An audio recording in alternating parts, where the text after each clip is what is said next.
1.90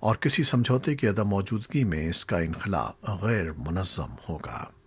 یورپی یونین اور برطانیہ کے درمیان پیر کو بریگزٹ ٹریڈ مذاکرات کا آغاز بھرپور انداز میں شروع ہوا، لیکن کوئی پیش رفت سامنے نہیں آئی۔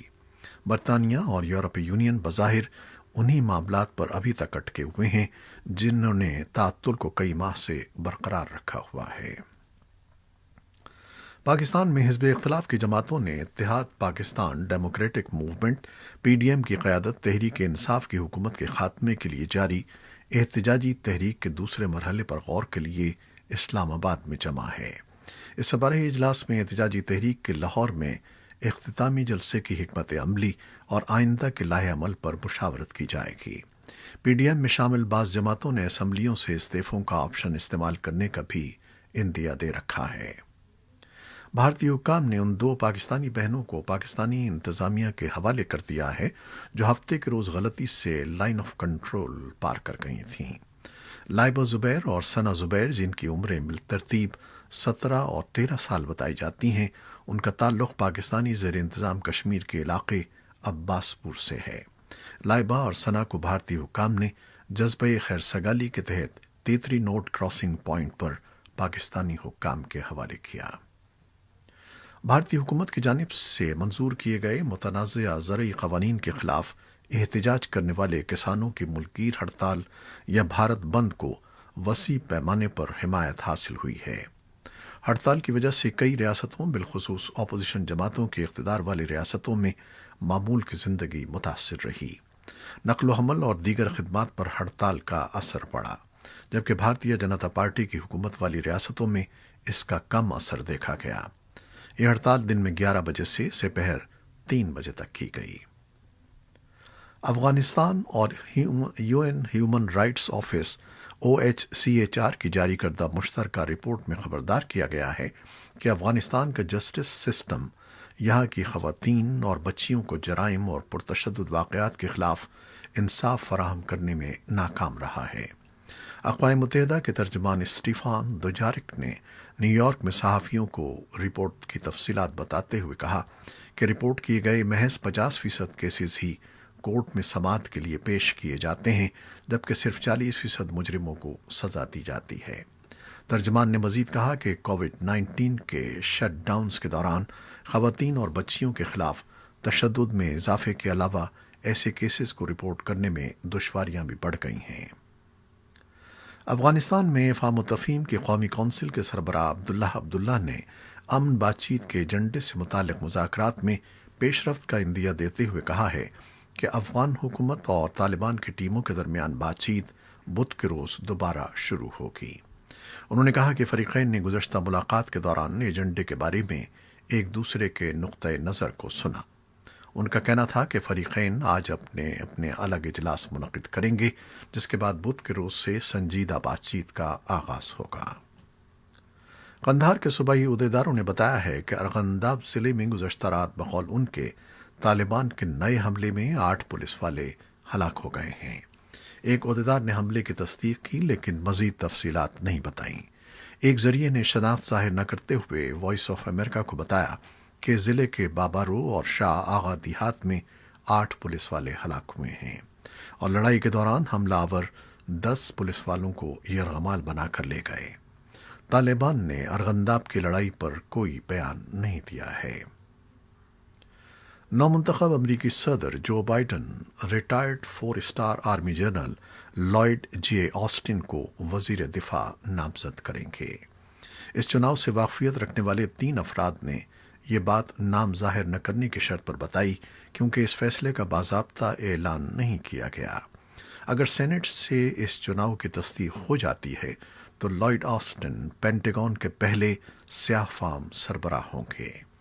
پیر کو ریاست ڈیلاویئر میں کوئن تھیٹر کے بعد صحافیوں کے سوال پر جو بائیڈن نے جواب دیا کہ بنگل کو کوئی ٹیم جبکہ ڈیفنس ٹیم کا اعلان جمعے کو کیا جائے گا۔ دوسری جانب صدر ٹرمپ نے کہا ہے کہ الیکشن میں بے ضابطگیوں کو بے نقاب کرنے کی ان کی کوششوں کے حوالے سے اگلے چند روز میں بڑی پیش رفت کی توقع کی جا رہی ہے۔ انہوں نے یہ بات وائٹ ہاؤس کے اوول آفس میں ایک تقریب کے بعد صحافیوں کے سوالات کا جواب دیتے ہوئے کہی۔